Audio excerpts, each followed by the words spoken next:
Ladies and gentlemen, you are now listening to That's 3 Ref, a wrestling podcast. Hey, everybody. How's it going? How are you? You over there? Good?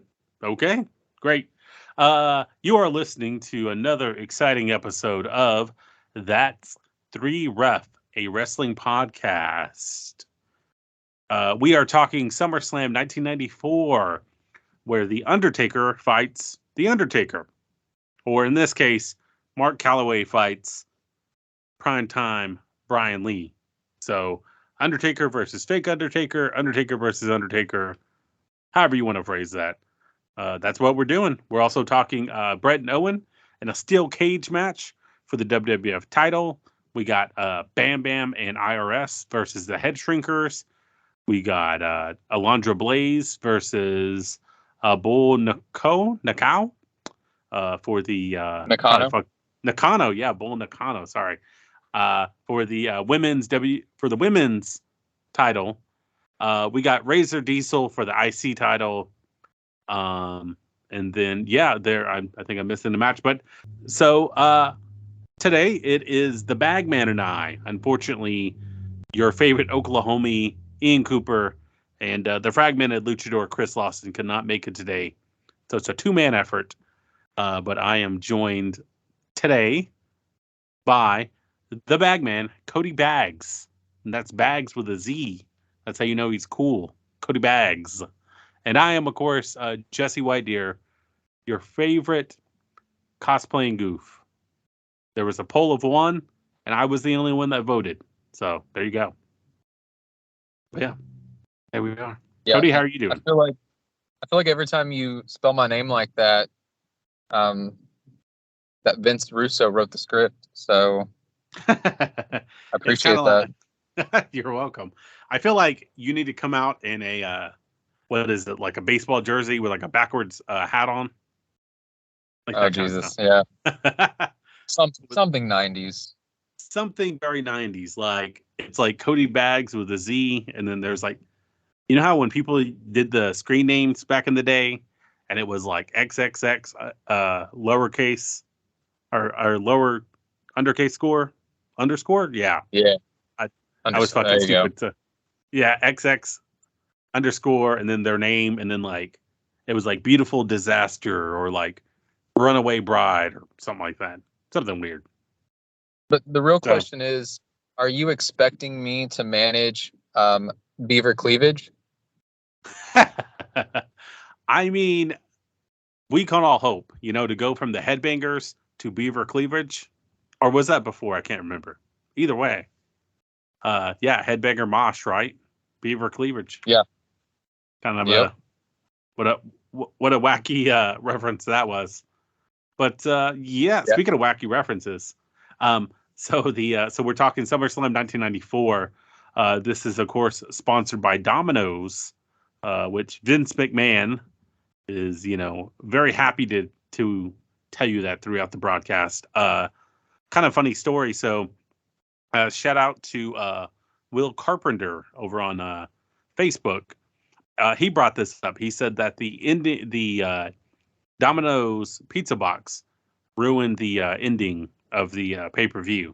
So I guess it kind of spoiled it. I couldn't find that. I did find a Domino's ad with Todd Pettengill, who's like doing a rap about give him Domino's. And then I also found an ad, a promo ad for this pay-per-view with Domino's. And Undertaker orders a pizza delivered to a graveyard. So that was interesting. That is prime pre-Attitude Era WWF. I think what it is, and we'll reference it in the episode, but I think it's Vince McMahon had been in a court battle. I think this was the steroid court battle.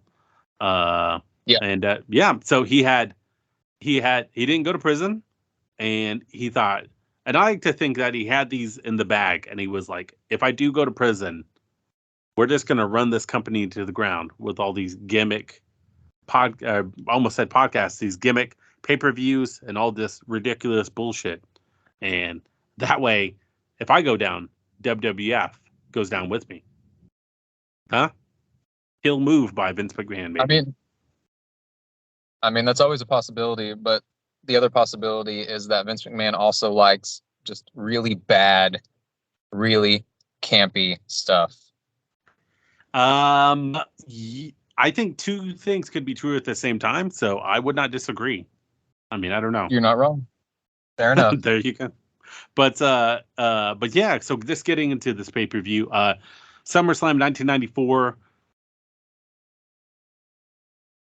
on August 29th, 1994, at the United Center in Chicago, Illinois. Fun fact about that, the United Center had opened 11 days earlier, so this was the first wrestling event there. Live attendance was 23,300, and the buy rate was 300,000. Yeah, so pretty exciting there. I would like to add before we go any further, we did not get any listener mail beyond the comment by Will Carpenter. So shout outs to him for that. But if you would like to send us a question, you can do so you can IM the Facebook page. That's 3Ref, a wrestling podcast, or on Instagram. That's 3Ref, a wrestling podcast, or you can email us if you like. And we are also doing a live show. We are watching Mr.Nanny, the Hulk Hogan vehicle. And that will be filmed live and in color on October 14th at Kind Origin Dispensary. And I believe the pending time for that is 4 p.m. But once we get everything tightened, we will post that on the socials. So feel free to check that out. But yeah, so come in and hang out with us. We'll be watching Mr. Nanny. We'll watch Mr. Nanny ahead of time. We'll be discussing the movie in person. So you're more than welcome to come and check us out. So pretty exciting. I know Cody's excited.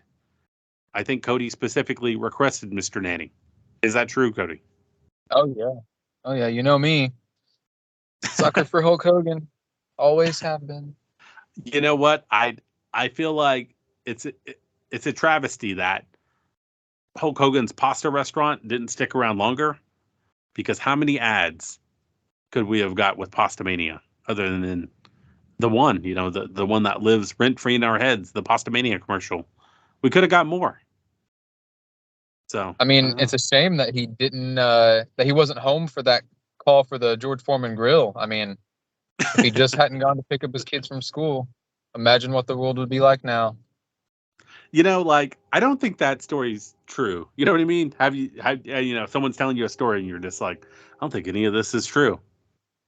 That was one of Hogan's many that you got to take it for face value there. Yeah, for sure. It's kind of like at this point, it's like, okay, Hulk, sure. I like to think that there was when Hulk Hogan called with all these just batshit ideas to WWF at the time, I like to think that there was just a soundboard that an intern pushed that just said, sure, Hulk. But it was in a very computer generated Vince McMahon voice. Sure, Hulk, pal. That's a great idea. What do you think? I would believe it, as long as Hogan's getting that validation that he's looking for. I'm pretty sure that you could slip that by him. For sure. And I like to think that when Hulk Hogan made it a sex tape, he was like, is this a good idea?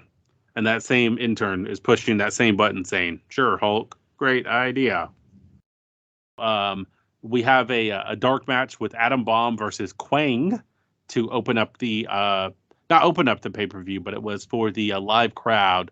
So dark match, of course, is the match that they show the fans live in attendance before the event takes place. So to kind of get everyone, to get everyone in the mood, I guess. So the match was between Quang and Adam Bomb. At the time, they were both managed by Harvey Whippleman. on March 28th, 1994, a King of the Ring qualifying match between Bomb and the 1-2-3 Kid was televised on WWF Superstars. The Angle saw the Kid win after Quang attempted to interfere on Bomb's behalf. Quang accidentally spit green mist in Bomb's face, allowing the Kid to get the victory. Multiple men had Bomb and Quang work together as a tag team, but problems continued to develop between the two. The pair split after the argument cost them the match when they faced the team of the 1-2-3 Kid and or Hardcore Holly for those of you out there. And the 1-2-3 Kid is also X-Pac, or what was his name? Six or something in WCW. Do you remember? 6, I think. Yeah, sure. It probably had X in there. I don't know. But yeah, so Bomb and Quang faced each other on house shows leading up to their dark match at 1994. They are with that. So Adam Bomb gets the pin. No time frame on that, so we're just left to speculate. But as the broadcast opened, the commentator is Vince McMahon, and of course he was fresh off that trial acquittal, actually 1 month prior, and Jerry Lawler announced that the Headshrinkers had dropped the tag titles to Diesel and Shawn Michaels, and that the belts would not be on the line at SummerSlam. Throughout the broadcast, we saw Leslie Nielsen and his co-star from The Naked Gun, George Kennedy, appear backstage in skits trying to solve the mystery of the two Undertakers. Of course, Leslie Nielsen is also in the fantastically written Wrongfully Accused, which is a parody of The Fugitive, Harrison Ford. So both great movies. Actually, both of my favorites. But yeah, so you see them trying to solve the case of these two Undertakers. Before we move on, I mean, you got any thoughts about the Naked Gun, Quang, or Adam Bomb? Well, I will say that dark match, I'm sure, was a showstopper. I'm surprised they could calm the crowd down enough to continue with the rest of the show, for being honest. I mean, some quality stuff right there. I mean, Yeah. okay, I say all that in jest, but at the same time, no disrespect to those guys. They were both good for what they were there for. Yeah. I mean, I'm sure it was a barn burner, as some would say. As some would say. Maybe that's why they didn't post the time. As some would say. You would what? I'm just saying, I know I'm going to get some flack for this, but I'm actually not a fan of The Naked Gun or any of those films, so I am a little underwhelmed by the celebrity guest for this SummerSlam. I know there is an audience for that. There was then, and there still is now. Just did not quite resonate with me, so I did not find myself glued to the screen during these segments. But it is what it is. I mean, I appreciated it, but I think that, not everyone does. So you happen to be one of those people. So, I don't hold that against you. I don't. Trust me, Cody, I don't. But you know what, though, Cody? You know what shouldn't be held against anyone is their appreciation or dissatisfaction for this, for match one, or the opening match. We got Bam Bam Bigelow and IRS with Ted DiBiase.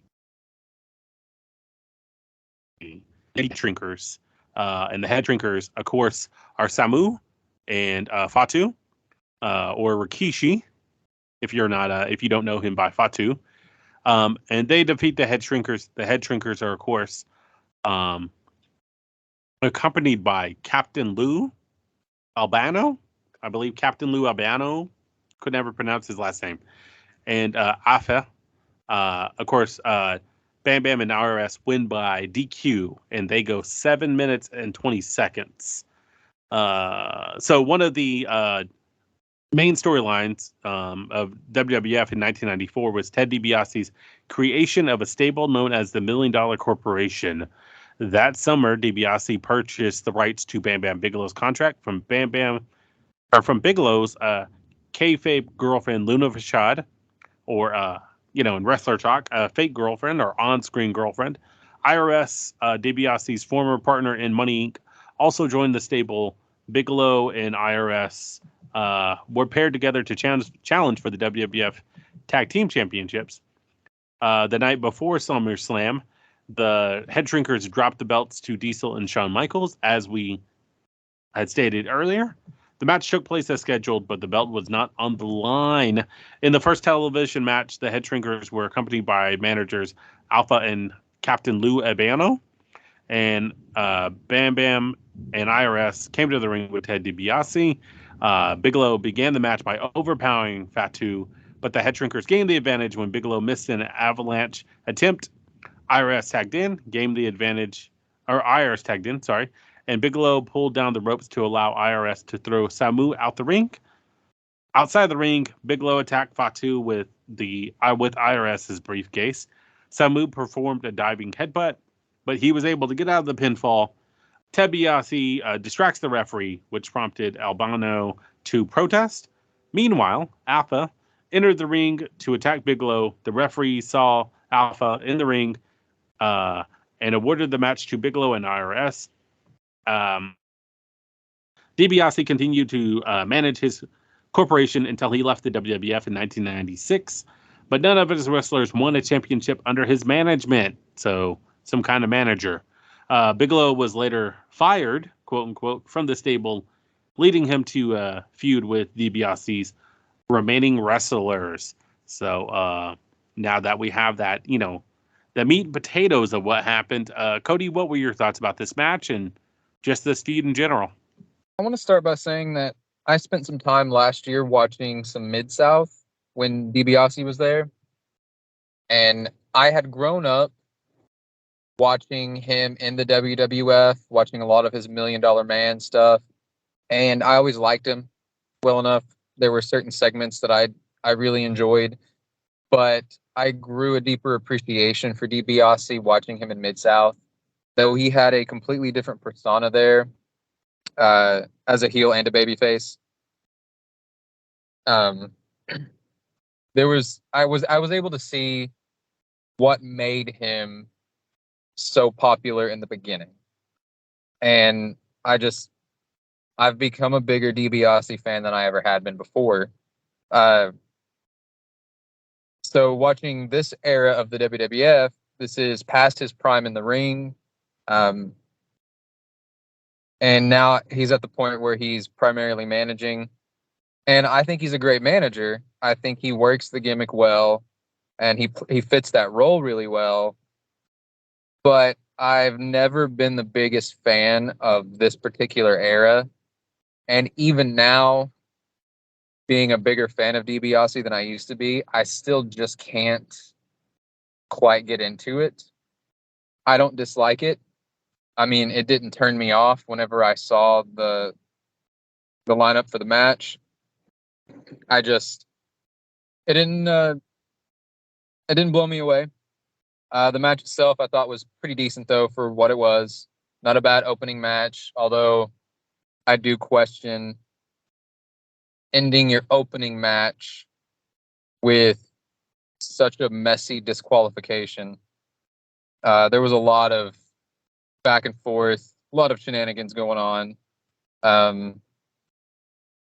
So I thought it was a bit much to start off the card with, but at the same time, I've seen worse. There's been worse opening matches, so no real complaints, but also not much praise either. My takeaway is just DiBiase deserves better and can do better. For sure, and I would agree. I of course, and didn't get the opportunity to check out the Mid-South stuff before we recorded, but yeah, just kind of going back and doing this retrospective look, especially now that we're on the second half of 1994 with SummerSlam, and of course next week we'll be doing Survivor Series, and then kind of getting out of 1994, at least for right now. And on previous episodes, we had encounters with DiBiase and Royal Rumble, and then of course WrestleMania 10. Yeah, I would agree. I think that just seeing clips of him and seeing his stuff earlier, it's just kind of it sets or it gives you the idea that WWE has always had, to some degree, done this with guys who have been over or who have done great stuff in other companies. So whenever, and it's not, of course, WWE, but now that we're looking at WWE right now, is that they're mismanaged of wrestlers. Of course, we spoke in previous episodes about Bam Bam Bigelow, his underutilization with WWE, WWF at the time, Luna Vachon, and of course, even to some degree, Ron Simmons. Ron Simmons was a former WCW heavyweight champion, and then when he came to the WWF, he was leader of the Nation of Domination. He had that DOA, or the Acolytes of Acolytes, excuse me, with Bradshaw. But I mean, he never elevated to that level that he was previous. So I think that, like, and even the great Jerry Lawler, Dusty Rhodes, to kind of add on to that. It's just, yeah. I mean, I think that it's always been there, and it will still continue to be there, even as we speak now. And I would agree with that. I think it's even Jim Cornette that's talked about it on his own podcast, where that's always been a Vince McMahonism, where he has this idea in his head that it needs to be his creation. It needs to be his concept from the inception. And there have been exceptions in the past, but rarely. It's just, it needs to be the WWF, WWE brand that has his name stamped on it. And I think that's one of his biggest faults from the beginning that continues today. And I think all of those guys that you mentioned are prime examples of people who were big names somewhere else. And even the ones that were successful in the WWF, I don't think they reached quite what they could have been if they could have been themselves. If that makes sense. Yes, it does. Yeah. I mean, and to some degree, you also get that in other companies. You get that in present day, you get that with AEW. They've been very guilty of that as recent. And then of course TNA. What was it? Impact. Just a lot of the major companies. Unfortunately, it's not just WWE. So match 2, we saw Alundra Blaze defend her WWF Women's title against Bull Nakano, who was occupied by Luna Vachon, the great Luna Vachon.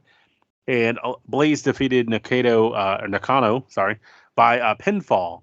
And they go 8 minutes and 10 seconds. So let me go ahead and preference this by saying, in early 1994, the WWF brought back the Women's Championship, which had been deactivated in 1990.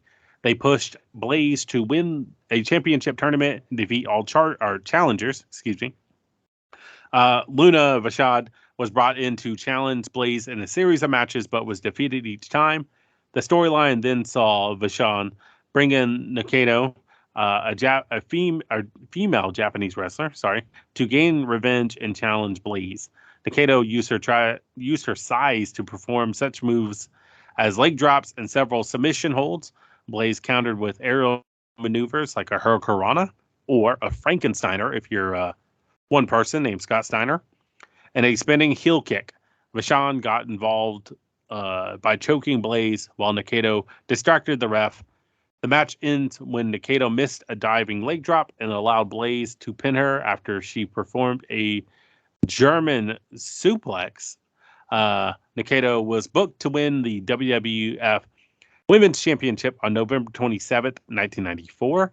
After Blaze won it back the following spring, Nakano disappeared from the WWF without mention and joined the WCW shortly after. I mean, this match was, I wouldn't say like it was longer than whenever Blaze defeated Lillian Kai or Lillian Kai. And I mean, it was still just another kind of powerhouse bruiser woman against, Blaze. Blaze gets beat up and then she makes the comeback and then she gets shut down. She makes a comeback and then eventually wins. One cool spot that I liked, or one cool sequence, was whenever you saw Nakano grab Blaze by her hair and just sling her across the ring. I thought that really showed the difference between the two, and of course the cool face paint and the kind of crown on her head of like hair. That was cool. But yeah, I mean, and Blaze of course has custom ring gear this time. I think the last time we saw her on the previous episode at WrestleMania 10, she was just wearing white ring gear, and then this she has the Alundra on the chest or a Blaze on the chest, and then Alundra on the back of the tights there. So cool stuff there. Of course, cool stuff from Luna Vachon. The always great Luna Vachon. Yeah, I mean, this match was what it was. Given the kind of, I don't want to say lack of talent, but just the small pool of women's wrestlers, in 1994. I think that both women, or all three women rather, did as good of a job as they could have, given time frame and everything else. Would you agree, disagree, or what? I actually like this match. I wouldn't call it one of the greatest women's wrestling matches of all time or anything. The move sets were fairly standard, fairly basic. Although I thought that Nakano had some great submissions that she used in the match.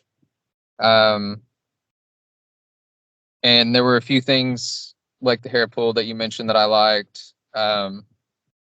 But like the Leilani Kai match we talked about before, I think what really sells this match is the psychology. Because when it begins and they're making their entrances, McMahon on commentary mentions more than once that Luna brought Nakano in to do what she couldn't do. So they're kind of setting that up, that Nakano is Luna Vachon's hired muscle, which sets up the idea that it's going to be the monster versus the underdog babyface. And that's exactly what we get. And in that sense, it is fairly standard. We have our good guy, our babyface, who's fighting from underneath against this bigger, physically more dominant woman. But they play their roles perfectly. Like, even if someone wants to pick apart the match and talk about how there's not much there that's like really exceptional, and I would agree with that, but I think that as far as the roles that they had, the underdog, the monster, and the your bad guy manager outside the ring, they played those parts perfectly. Between the moveset that Nakano was using on Alundra, on how Alundra was selling the moves, how she was fighting from underneath, how she almost constantly looked like she was in pain. The moments that Luna interfered, they were perfectly timed. She never put herself in a position where the referee was going to catch her, which is a problem that we get with a lot of modern wrestling. And not to single out AEW, but that's an ongoing discussion right now, that there are times where the referee sees something that they're not supposed to see, and instead of calling an audible and reacting to it, they just act like they don't see it. That's a modern problem across the board, and This is a match where everyone was where they were supposed to be. Everyone knew what they were supposed to do. And I really enjoyed it. Again, not a standout match, but they had their basics down to a T. So I liked it as a follow-up to the first match, which I thought was a little bit messy. So, but those are my thoughts. Yeah, I mean, we got a definitive ending, and it kind of tack on to what you said. You saw with Nakano, sorry, that she went from like arm bars and then I think that whenever Alundra would reverse something, she would go into something else. So she was trying to like chain her submissions together. Like I said, she hit that spinning kick and the hair pull. And yeah, just exactly what you said is, it was good guy, baby face, overcoming the kind of the monster heel, the big bruiser. They had made both Lawler and McMahon had made references to how much more physically bigger Nakano was than Alundra Blaze, and it was that Alundra Blaze overcame this. Standard storybook wrestling. Good guy versus bad guy. Good guy triumphantly overcomes the bad guy. So yeah, not much you could say there. Cool stuff. So yeah, but on to the bad guy, if you will. Match 3, we had, or the third match rather, we had Razor Ramon, who is who is accompanied by Walter Payton. So I guess they were Chicago. You had to have a Chicago Bear, so the great Walter Payton sweetness, if you will, is accompanying Razor Ramon to the ring. Razor Ramon, of course, defeats Diesel, who was the Intercontinental Champion coming into this match. And he, of course, is accompanied by Shawn Michaels. He gets it done by pinfall. Razor Ramon gets it done by pinfall 15 minutes and 3 seconds into the match. Or the match was 15 minutes and 3 seconds, rather. Razor Ramon had been feuding with Shawn Michaels since being pushed to win the IC title, or the Intercontinental Championship, in late 1993. After defeating Shawn Michaels at WrestleMania 10, which is the previous episode, so definitely check out that ladder match in WrestleMania 10 in the previous episode. Ramon dropped the belt to Diesel, Michaels' bodyguard. A rematch was scheduled for SummerSlam 1994. Ramon brought in NFL Hall of Famer Walter Payton to be his cornerman and to help prevent Michaels from interfering. Early in the match, Diesel threw Razor Ramon out of the ring, allowing Shawn Michaels to remove the turnbuckle padding. Walter Payton argued with Michaels about the interference, drawing the referee's attention. Michaels seized the opportunity to attack Ramon from behind the referee's back, actually. Diesel used 2 big boots and a series of submission holds to maintain the advantage. While he tried to throw Ramon into an unprotected turnbuckle, Payton pointed out the missing padding to the referee, who stood in the way to prevent the move.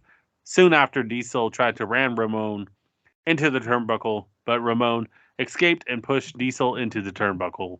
Ramon kept his momentum by performing a bulldog, a scoop slam, and a superplex. When Michaels tried to get involved again, Payton chased him around the outside the ring.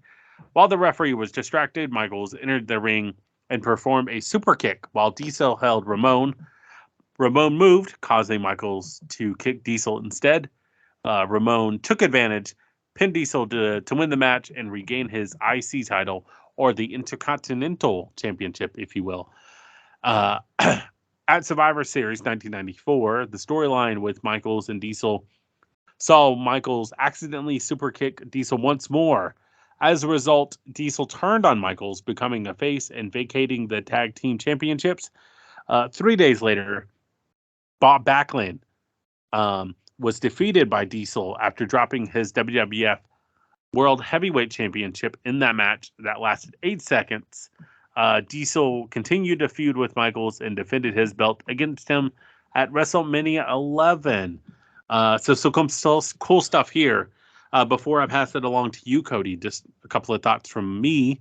I mean, this match was good. I liked it. Of course, always a big fan of Razor Ramon or Scott Hall.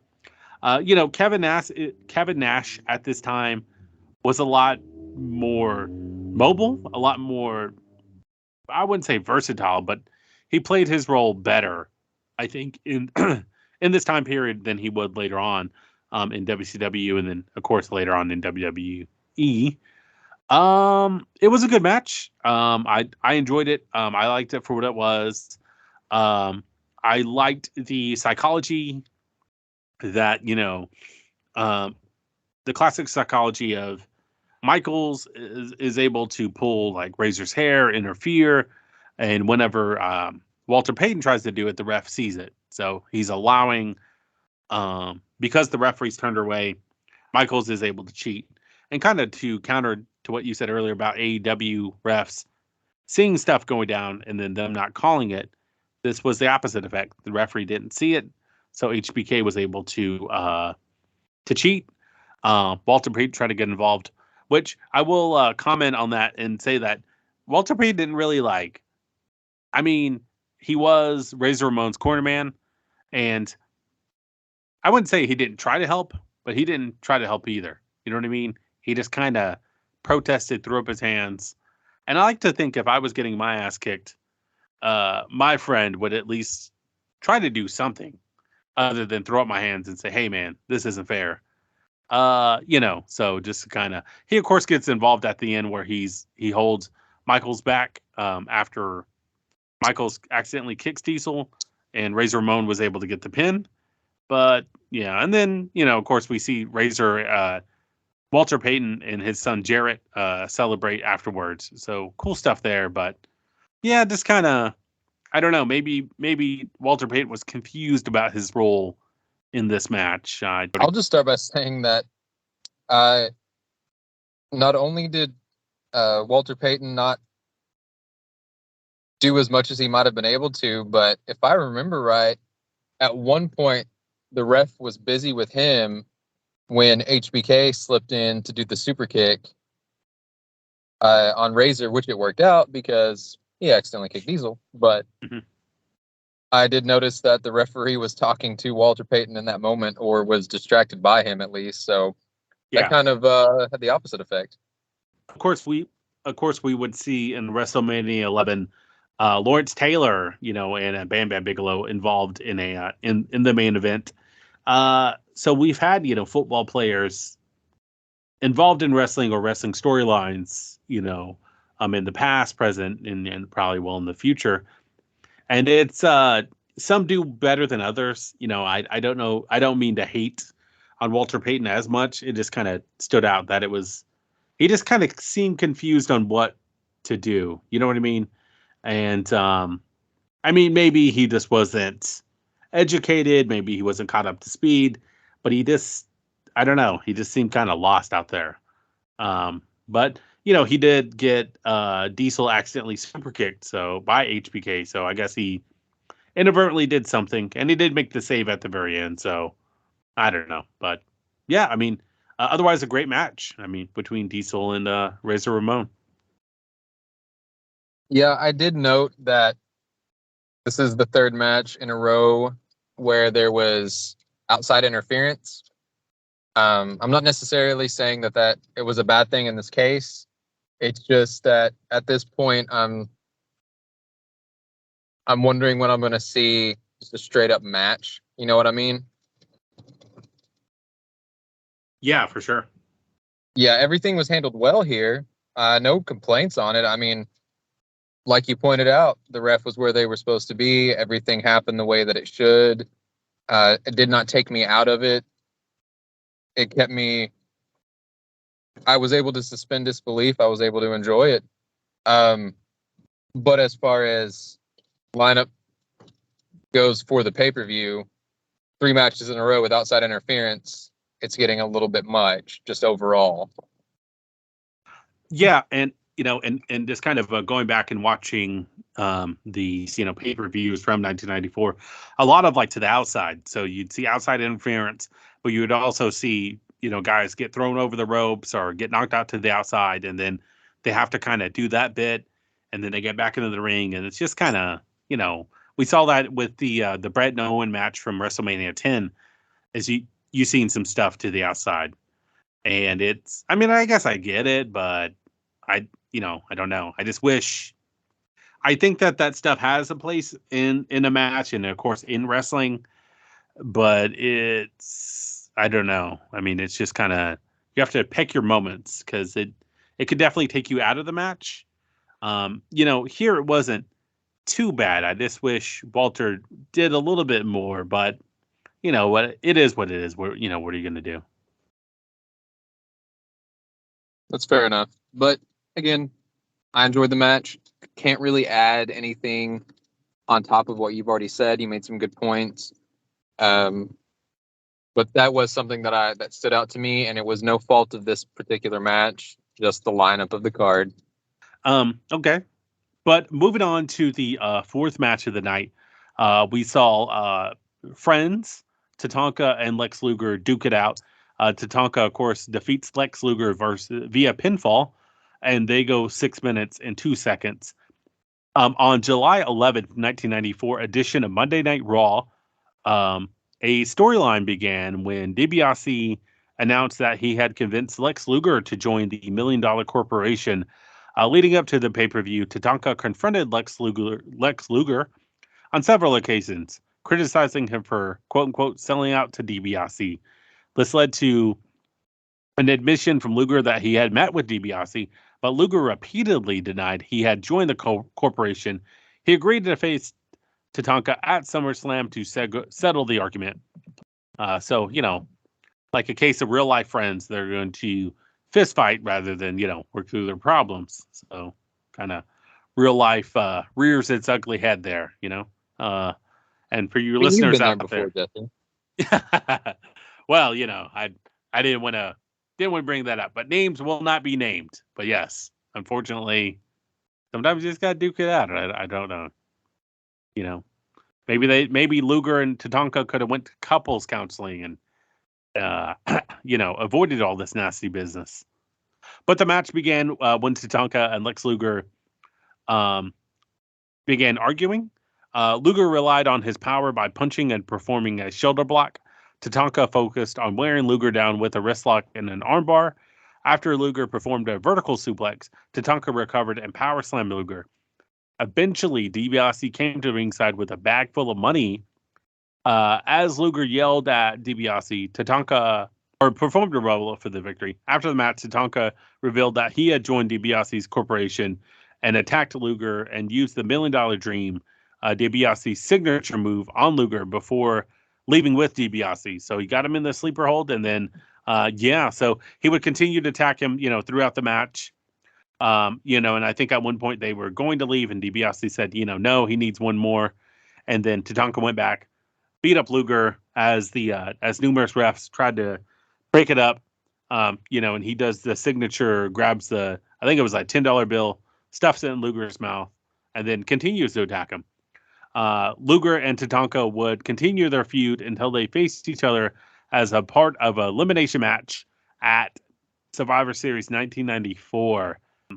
But I feel like you could take a shot every time you heard Tatanka say the word "sold out," and maybe you'd be a little buzzed, by the end of this match. But yeah, and then of course we get the interview with Todd Pettengill, and he's playing couples counselor, and Tatanka, of course, accuses Lex Luger of selling out. So nasty stuff there. But what'd you think about this match, and what'd you think about Tatanka's turning on Lex Luger? So, first I want to start by stating that this match actually reminded me quite a bit of the Bull Nakano Alundra Blaze match, in the sense that there's nothing particularly fancy about the match. There's nothing that will blow you away. It's not going to be a match of the year candidate, or wasn't in '94. So it's no main event match, but what they did was simple yet solid. They had great basics in the match. Everything looked good. It was a little strange that a match with Luger at this point in his career would be this slow. And I was thinking about that during the match because this is one of the SummerSlams I had never watched. So I couldn't remember how this ended. I knew that there was a turn coming because I remembered Tatanka's turn, but I wasn't 100% sure if it was in this particular match. But as I was watching it and I'm seeing how slow they're working, and again, solid, but it was kind of slow, I started wondering, is it something coming after the fact? Which it did. Especially whenever DiBiase came out, I realized what was happening. But really, I like this. I like this segment. I don't want to say I just like the match because there's a lot more to it than the match. It's not even about the match, really. I enjoyed the match, the basics and everything. New drinking game, take a shot every time I say match. But the real story is what happens after the fact. And I like this angle with DiBiase and Tatanka. I think it was something new for Tatanka to do at the time. I mean, unfortunately, we know with hindsight that it doesn't go anywhere for him. But I can imagine in the moment seeing this new turn, this new direction. Some fans were probably disappointed, but at the same time, he now had new opportunities in this role. And I enjoyed that. I thought it was smart, though, to keep the match kind of slower, stick to the basics, because they knew they were going to be pulling something big out at the end, and it worked, in my opinion. One thing I did like at the end of it, though, after Tatanka had done everything and he was leaving, when DiBiase had him go back, he locked on the $1 Million Dream to Luger. I like that. I thought that was a nice touch. So overall, it was a little slow, didn't blow me away, but I did enjoy it. I was able to get a lot out of it by the end of the full segment. So kind of unfortunate, though, that you don't really... They had the match at Survivor Series, and then, of course, Luger would eventually go to WCW. And so, yeah, I mean, to just add on to what you said is Luger's a little bit more slower. He at this point, he had WWE, or WWF rather, had passed on him for the WWF title. They weren't set to put that on him. And then I think after that, he just kind of, like a lot of, again, we alluded to this earlier, but like a lot of guys, once WWE or WWF doesn't really have anything for you, they kind of seem confused on what to do. And then you just kind of linger and then eventually get released or go to a different company. So, those patterns are appearing as early as 1994. So, just more and more. So the match number 5, of course, we saw Jeff Jarrett, and he defeated Mabel, who was accompanied by Oscar, and they go 5 minutes and 45 seconds. Jeff Jarrett and Mabel really had no feud going into the SummerSlam. Really, what you could nail it down to is that Jeff Jarrett played the role of an aspiring country singer, and Mabel was portrayed as a rapper. As a result, WWF promoted the match as a rap versus country rivalry. There was a little build up for the match until Mabel was booked to confront Jarrett on Monday Night Raw the week before SummerSlam. So this was really just kind of a couple of weeks in advance. He tried to provoke Jarrett into a fight, but Jarrett walked away from Mabel throughout the crowd. In the match, Mabel was able to use his weight advantage to gain an early advantage.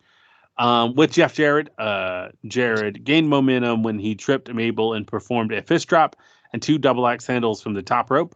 On 2 occasions, Jeff Jarrett jumped on Mabel's back to perform sleeper holds, but Mabel backed him into the corner and escaped both times. Eventually, Mabel tried to perform a splash from the second rope, but missed. Jarrett was able to perform a sunset flip, rather, and Mabel tried to counter by sitting on top of him, Jarett moved out of the way and quickly pinned Mabel to win the match. So nothing. I mean, it was okay. We did get a nice cameo from Abe Knuckleball Swartz, who was picketing in the crowd with "I'm on" "I'm on strike" sign. And this was a reference to the 1994 Major League Baseball strike. So, I mean, other than that, not really a whole lot to dissect there. Just to kind of, little build up, and the match was okay. It was a nice filler match. And then we seen Knuckleball Swartz, so that was cool. So, for fans of him, there you go. So the two things I have to add to that is, one, Mabel had a nice strut. It was pretty good, pretty solid footwork. And two, as I sit there and watch Jeff Jarrett during any match of this era, all I can think is, this man created TNA. he did, King of the Mountain. And then, that's all I got on that one. Yeah, I mean, like I said, it was okay for what it was. I mean, it was Mabel, his, for what he does, he's good. He moves really well. But other than that, it's just kind of, more or less the same. Jeff Jarrett, of course, was, or is the son of, what's his dad's name? It's not Jimmy Jarrett. It's, Jerry Jarrett. Yeah. So Jerry Jarrett. So Jerry Jarrett, of course, a famous, outside the WWE wrestling promoter. Jeff Jarrett, of course, has a little bit of that accoutrement, if you will. Started TNA and now Impact Wrestling. And then Jeff Jarrett has always been kind of a same version of that guy. The Jeff Jarrett character carries around the guitar. In WCW, of course, smashing people with the guitar, smashing people in AEW today. So, yeah, I mean, and I've always been a fan of Jeff Jarrett. I mean, I don't want to seem like I'm downplaying him in this match, but this match was what it was. But yeah, always a big fan of Double J. So, I mean, nothing really to add on more, No, I agree. I like Jeff Jarrett, but there's really nothing to say about this match.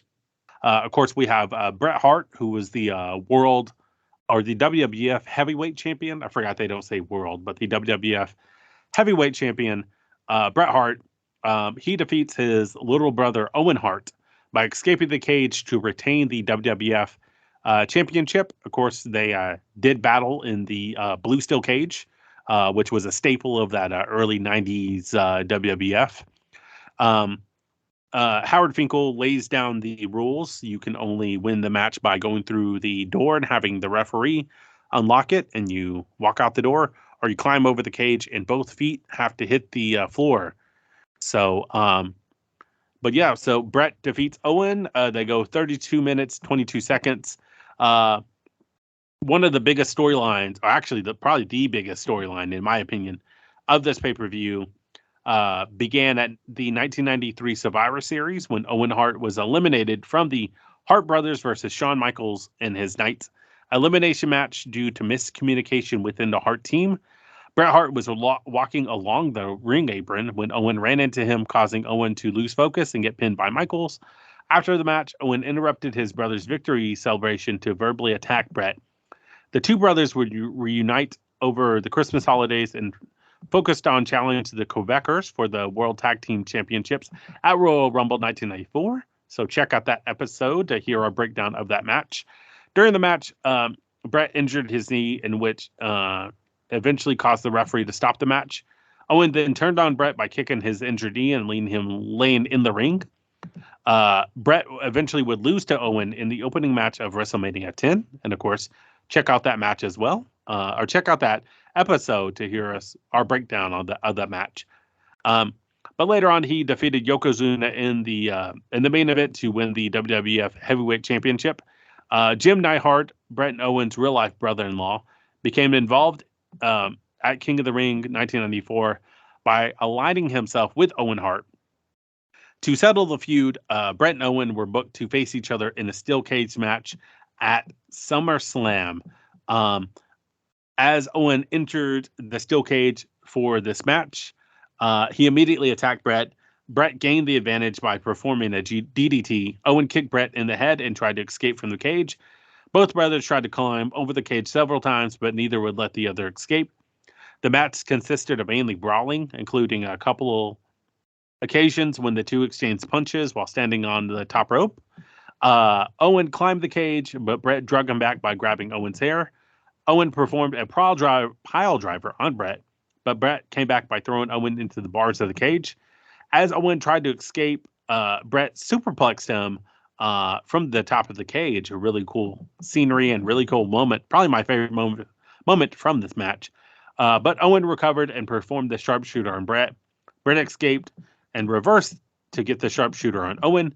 The match ended after Bret threw Owen's head into the cage and Owen's leg became stuck as they were both climbing over the cage. So Owen got his leg stuck, couldn't get out. Bret hits the ground both feet, wins the match to retain his title. After the match, Jim Neidhart attacked Davey Boy Smith and accidentally his wife. So he clubs Davey Boy Smith or the British Bulldog, and then a British Bulldog accidentally takes his wife over the railing. So I don't know if that was supposed to happen, but it did. But another, Jim Neidhart, of course, helps Owen attack Bret. He padlocks the cage so the rest of the Hart family can't get in. And Owen is inside the ring on top of the cage, knocking his brothers off. Anyone that tries to interfere and help Bret, is getting knocked off. And of course, after this match, Bret Hart was scheduled to defend his title against Bob Backlund at Survivor Series 1994. The stipulation stated that the only way to win was to force the person in your opponent's corner to throw in the towel. Davey Boy Smith was in Bret's corner, while Owen was in Backlund's corner. Smith would chase Owen around the ring until Smith suffered a injury, leaving nobody to throw in Bret's towel. As Backlund performed a cross-faced chicken wing on Bret, Owen pretended to show remorse. He convinced his own mother, Helen, to throw in Bret's towel. After Backlund was awarded the belt, Owen celebrated his success in costing Bret the title. So before we kick it over to you, I just want to add really cool stuff here. We get a video package, a build up to show exactly what happened. What happened and why this match is important, which I always love. I think that one thing that I heard is if you don't care about the two wrestlers, then you won't care why they're fighting. So really cool stuff, really cool video package set up here for this match. And of course, we see a hilarious interview with Vince McMahon and Jerry the King Lawler, and they're interviewing Helen and Stu Hart, and Vince McMahon, is trying to conduct the interview like a professional. And Jerry Lawler saying, you did this to Owen, you made Owen this way, you made Owen this way. And then, they interview Davey Boy Smith. They interview Jim Neidhart. So just, and then I guess Mark Hart is there, and he's telling Jim Neidhart, hey, if you get involved in this match, I'm going to stop you, and all that stuff. So just cool stuff. But yeah, just another classic Hart versus Hart match. I wasn't as big of a fan of this match as I was the WrestleMania 10 match. But of course, like I said, this is more of a brawl, standard cage match, but just beautiful work from both guys. I love that superplex off the top of the cage. Yeah, so I really enjoyed this one. I like this match a lot. I had some problems with it, but I'm going to start from the beginning real quick and just kind of go through my thoughts through the match. You mentioned Jerry Lawler and Vince McMahon doing the interview before the match when they were talking to the Harts. And it's similar to interviews they had done going the previous year when Lawler was feuding with the Hart family.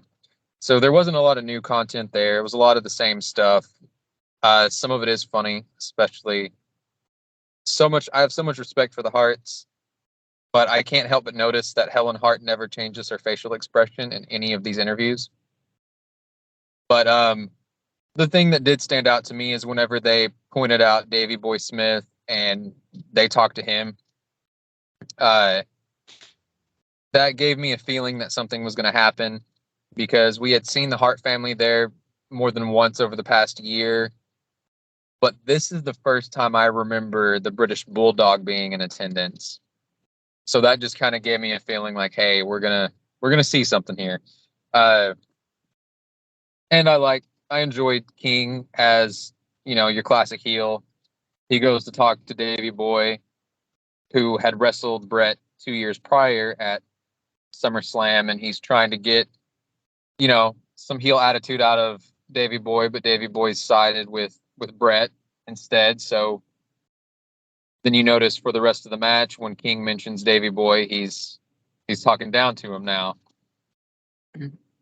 Anyway, so little things like that I enjoy. But definitely seeing Davey Boy and Neidhart in the audience gave me the idea that we were going to see something, whether it was interference or something coming up after the match.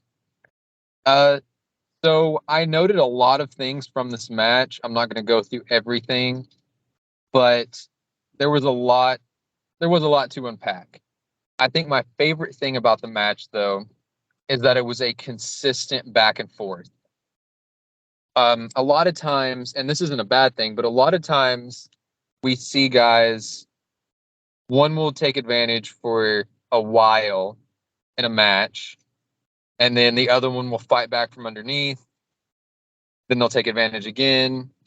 And by the end of the match, you might have one person that was dominant for a good portion of the match, whether they won or lost.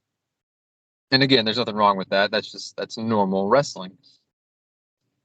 But it did stand out to me that this match was a pretty consistent back and forth, almost constant back and forth. Each guy was trying to climb over the top. Each guy was trying to get out of the door. It wasn't just your bad guy just wants to get away, wants to escape, while the good guy wants to stand his ground and fight. It was two guys that both wanted to win. They just wanted to win. And of course, Owen wanted to prove himself. He wanted to prove he was as good as Bret or better than Bret. But at the end of it, it was they wanted to win any way they could, whether it was submissions or escaping, etc. And I really enjoyed that. It kept it fresh, kept it going. I do think it went on a little bit too long, though, especially at that pace. It eventually, I started feeling like, okay, we need to wrap this up. There's been 3 or 4 points that could have been a great finish. But overall, I really liked the consistency of the back and forth. And then I really enjoyed the finish. They stayed neck and neck. That consistency allowed them to stay neck and neck up until the end, all the way to the point where they're both on the outside. Either one could drop down at any second, and then all of a sudden, Owen gets stuck. Through no fault of his own, through nothing that Bret did, Owen gets his leg stuck. So Bret jumps down, he gets the win, but now it's open for Owen to have that gripe. Bret didn't do it. Bret didn't get him stuck. Owen didn't even make a mistake. He just slipped. And so I really like that. And I can't remember how they used it going forward, but I like that they left it open, that our heel here, our bad guy, he can come out saying, you didn't beat me. You didn't do that. So I enjoyed that. And then I had to rewatch Neidhart clotheslining Davey Boy from behind like 3 times. I couldn't tell for sure if Davey Boy was supposed to take out his wife too, or not, but it does look like he puts his arm around her whenever he's going to get hit. But either way, that was a tough hit. They both flew over that railing. They took it well. They took it hard. And then the back and forth that went on after the match, I thought was really great, really consistent. your brother, like the brothers are trying to get in the ring to help Bret. Owen and Neidhart are fighting him off. I thought everybody was in the right spot at the right time. It kept me engaged. It kept me wondering, are they going to get in there? Of course, Davey Boy does. I think most people can guess that he's the guy who is going to get in there first, just based on what it looks like they're building up. But, I mean, you explained it all really well, made some good points. There's not much more I can add other than that. But even though the match really probably wasn't as good as their match at WrestleMania, I think that it did a great job of having consistent back and forth and great work on both parts. Both guys knew what to do, when to do it, and they knew how to work the crowd before and after the match. So overall, I really enjoyed it. By far my favorite match of the event. Yeah, for sure. That's why I said, that's why I preferenced it with the people's main event, because I mean, this is really what you would tune in for. I know this match gets referenced a lot, with the Bret and Owen feud, and in addition to the WrestleMania 10 match. So, I mean, I really, like you said, I enjoyed this. I thought it was great. I thought I thought whenever Neidhart clotheslined Davey Boy Smith and he took his wife over, I was looking, and like you, I rewinded it and looked, and I was like, I don't think that was supposed to happen, but hey, good on her for selling that. Good on her for rolling with that. And I mean, I can't. It's always quite a visual whenever you see British Bulldog or Davey Boy Smith with those glasses on, those wireframe glasses on his giant head, on his giant muscled body. So he was just gigantic man with these tiny glasses on. So funny visual there, And, but what's that? I mean, and I just got to point out that hair was magnificent. It was. I prefer the natural look to when he has the braids and beads in his hair, but to each his own. So just cool stuff though. Yeah, I mean, I love this match. I love this feud. Of course, Owen Hart at King of the Ring was that's when he became the King of Hearts. So he came into this match as the King of Hearts. Unfortunately, doesn't get the title or the win this night, but yeah, I mean, I loved it, and I even loved the Neidhart and Owen Hart going to the back, Tarn Pettengill trying to catch up with them for an interview, and them, and Owen saying, "Hey, I don't have anything to explain to you, fuck off," basically, and then they said they were going to go to celebrate, which it's just Owen Hart and Jim Neidhart, so I don't know if they split like a 12-pack or they got Domino's. Or Cody, how would you celebrate a victory, but not really a victory over your brother, maybe?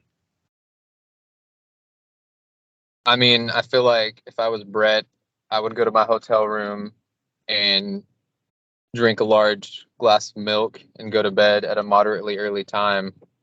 I feel like that's how Bret Hart celebrates. So, yeah, and he brought in a homemade chicken noodle soup that his wife made in a Tupperware container, and he heated that up, and yeah, there you go, and probably watched MASH or whatever was going on at the time. Matlock. Yeah, so I bet he watched Matlock. There you go. A nice episode of Matlock, not two, because he needs to get to bed early, but a nice episode of Matlock. Some homemade chicken noodle soup, glass of milk, and in before midnight probably. So yeah, I mean, there you go. But yeah, so moving on to at least the last match of the evening, the main event, at least on paper. We had The Undertaker versus The Undertaker. Paul Bearer's Undertaker defeats Ted DiBiase's Undertaker via pinfall, and they go 8 minutes and 57 seconds. A little preamble for this match. After losing a casket match to Yokozuna at Royal Rumble 1994, Paul Bearer's Undertaker did not appear in the WWF for several months. In reality, he was given time off to allow a back injury to heal. The WWF foreshadowed his return by airing videos of people claiming to have seen the Undertaker. Eventually, DiBiase, who introduced the real Undertaker to the WWF in 1990, claimed to have brought Undertaker back to the WWF. But Paul Bearer informed him that DiBiase's Undertaker was an imposter and that Bearer had located the true Undertaker. This led to a match at SummerSlam pitting the two Undertakers against each other. In the build-up to this match, Leslie Nielsen, or Frank Drebin, if you will, performed short segments to try to solve the mystery of how two Undertakers could exist. And this, of course, is a spinoff for his roles in Police Squad and the Naked Gun films. The match had Paul Bearer's Undertaker fighting DiBiase's Undertaker. After DiBiase's Undertaker walked to the ring, Bearer appeared by himself while pushing a casket to the ring. He reached inside the casket and pulled out an urn, which had a light inside. When Bearer removed its lid, Paul Bearer's Undertaker came to the ring and confronted DiBiase's Undertaker. Both Undertakers were wearing identical costumes. Take a shot for every time I say Undertaker. They were both wearing identical costumes, but Bearer's Undertaker wore purple gloves while DiBiase's Undertaker wore gray. Paul Bearer's Undertaker is also taller and does not have fake tattoos. So there you go. But Paul Bearer's Undertaker kicked his opponent out of the ring, where DiBiase's Undertaker tried to attack Bearer. DiBiase's Undertaker attempted to perform a arm twist rope walk, but Bearer's Undertaker stopped him and performed the move successfully. DiBiase's Undertaker then performed a chokeslam and a tombstone piledriver. As he tried for a second tombstone piledriver, Bearer's Undertaker reversed it and performed the move. Bearer's Undertaker then performed the two tombstone piledrivers before getting the pinfall victory.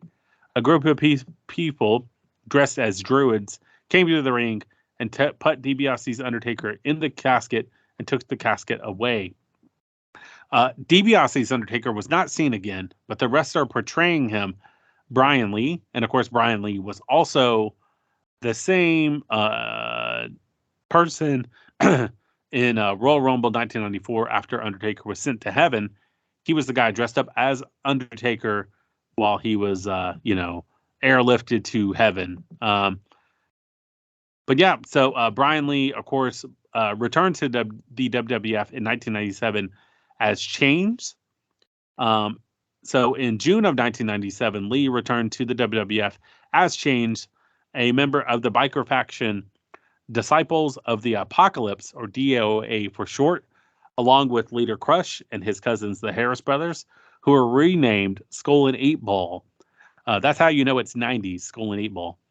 There you go. The reason Crush formed this faction was to get revenge on the Nation of Domination, whose leader Farouk fired him. Chains had his debut match on June 28th of 1997 edition of Shotgun Saturday, and he teamed with Crush, and they defeated the Headbangers. Afterwards, the foursome continued feuding with the Nation of Domination, and also feuded with Los Bocaros and the Truth Commission during the WWF's Gang Wars, and that's Gang Wars with a Z storyline. Crush left the company at the end of November 1997 in protest of the Montreal Screwjob, and believed he'd be better off in the WCW. As they were winning the Monday Night Wars. After Crush left, Chains became the new leader of the DOA, and then the faction would go on to feud with D-Generation X and LOD 2000. Chains remained in the WWF until the summer of 1998. His last match in the company was on June 15th, 1998, on an episode of Raw is War, which was a loss to Val Venus. After the match, he was released from the company once again, and is still alive to this day, but does not wrestle, unfortunately.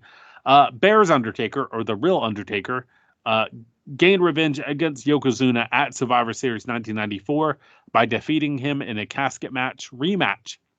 To prevent interference, Chuck Norris showed up and was the special guest enforcer. So, a necromancer and a karate cowboy, walk into a bar. But yeah, so, and of course, this pay-per-view ends with Leslie Nielsen and George finding a case, a closed case, and then they look to the camera and say "case closed," and then there you go. That's kind of the meat and potatoes of it. I mean, what you think about just this lead up, just this kind of hokiness, and maybe even the match? There is too much to unpack there. Well, there's so much. I want to preface this. If any of the listeners have not gathered at this point, but I prefer my hokiness and the entertainment side of sports entertainment to be toned down. I do enjoy it. Don't get me wrong. I love pro wrestling. I love the entertainment side of it. But I do have kind of a level. And I will say that this passed my level quite a bit. The concept of a fake Undertaker, I can get behind that. I'm not totally against that. And, I do enjoy DiBiase. This is not my favorite point of his career, but I do enjoy him as a manager. So there's definitely some things in there that I can kind of get behind. But overall, my interest in this pay-per-view peaked with the Harts. Yeah, I mean, this match and this feud, I get not really a feud, but this match and storyline, it was okay for what it was, and I think if you were 8 years old at this time, or if you were 8 years old, 6 years old, if you were like 12 and under, maybe this would be exciting. But it's just kind of, just what we had said previous is just more and more of the same hokey nonsense that WWE or Vince McMahon at the time was doing. And of course, this is pre-Attitude Era, and a lot of people like to comment and say that Attitude Era was WWF's golden era. And this was, somewhere in between the Hulk Hogan, eat your, breakfast and take your vitamins, say your prayers and all that stuff. And more of the cartoony WWF. And so, yeah, I mean, it was okay. I mean, it was a good match. Brian Lee, primetime Brian Lee, of course, in Smoky Mountain, for those of you listening, check that out. Had a lot better career prior to the WWF. Had some work in WCW. It's, cool stuff there. Former tag partner of Stone Cold Steve Austin. So, definitely their run and their matches were excellent. But here, it was okay. One thing I want to note though is I think fake Undertaker, real Undertaker goes for, I think, a spine buster, and then fake Undertaker, he doesn't get in position for the spine buster, and they almost fall over the top ropes. So that was kind of funny. But other than that, I mean, it was okay. Just more of that hokey, nonsense and stuff. Yeah, I mean, nothing really to write home about there. So that was about it. I mean, there was a market for it, and there still is. It's just not my market. Yeah. I mean, I'm not as like. It was okay. I mean, for what it was, I appreciated it. For the the character of the Undertaker, at some points gets kind of hokey. I think there's parts of his career where he's like shooting lightning and all this weird stuff. And I mean, I guess when Undertaker was the leader of a cult, the Ministry of Darkness, I think that was, and he was crucifying Stone Cold Steve Austin on Monday Night Raw. That was my favorite era.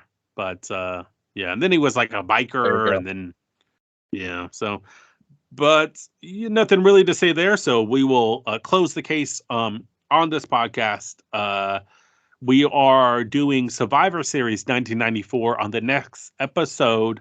And of course, like I said, at the beginning of the podcast, we are doing a live episode, and we are going to watch Mr. Nanny, the Hulk Hogan vehicle, and we will be discussing that. So feel free to stop by Kind Origin on October the 11th. And we will post that time once we get that finalized, and you can see all of us live and in color.